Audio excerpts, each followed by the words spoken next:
In today's tutorial, I'll walk you through exactly how to share your screen during video and voice calls using the Telegram app. By the end of this video, you'll know how to seamlessly show documents, presentations, or anything else on your device, whether you're collaborating with colleagues, helping a friend troubleshoot, or just sharing memes with your group. Screen sharing can be a game changer for remote work and staying connected, so let's get right into it. First, you'll want to initiate a video or voice call on Telegram. To do this, open the chat with the person or group you want to call, then look for the video camera or phone icon, usually up at the top right corner of your screen.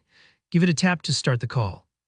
If you're new to Telegram calls, don't be intimidated. It's pretty similar to other apps like WhatsApp or Zoom. Just make sure you have a stable internet connection so your video or audio is smooth and clear. Starting the call is important because Telegram only allows screen sharing once you're actively on a call. This ensures privacy and control over what you share. Once your call is underway, look for the three dots icon somewhere on your call interface. On most devices, it'll be in the top corner of your screen. I know these three dots, often called a More Options menu, can sometimes feel like a mystery button, but in Telegram, it's your gateway to a bunch of helpful features, including screen sharing. Go ahead and tap on it. If you don't see it right away, try giving the screen a gentle tap to reveal your call controls. Sometimes they hide until you interact. Among the options that appear, you'll see an option labeled Share Screen. This is the key step. Tap on Share Screen. At this point, Telegram will often prompt you to confirm that you really want to broadcast your screen.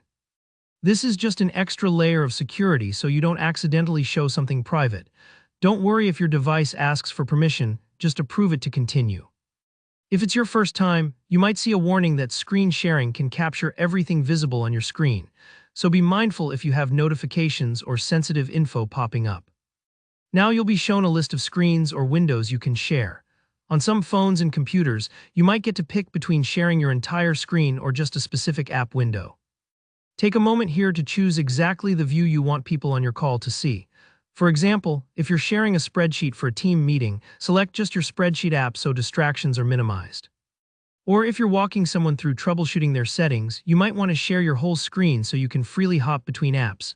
This part is all about control and confidence. You decide the story your viewers see.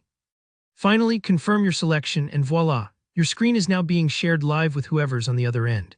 You'll usually see a border or a small icon indicating that everything is visible, so you can keep an eye on what's being broadcast. If you ever need to stop sharing, just find that three dots menu again and tap Stop Sharing.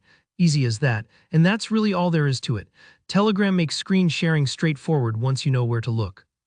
Whether you're collaborating, teaching, or just showing off something cool, you've now got the power to bring others right onto your device with you. I hope this walkthrough helped you feel confident about using Telegram's screen sharing feature. If you found this video useful, please hit that like button, and if you have any questions or run into any issues, don't hesitate to drop a comment below. For more easy-to-follow tutorials, make sure to subscribe so you never miss a helpful tip. Thanks for watching, and I'll see you in the next one.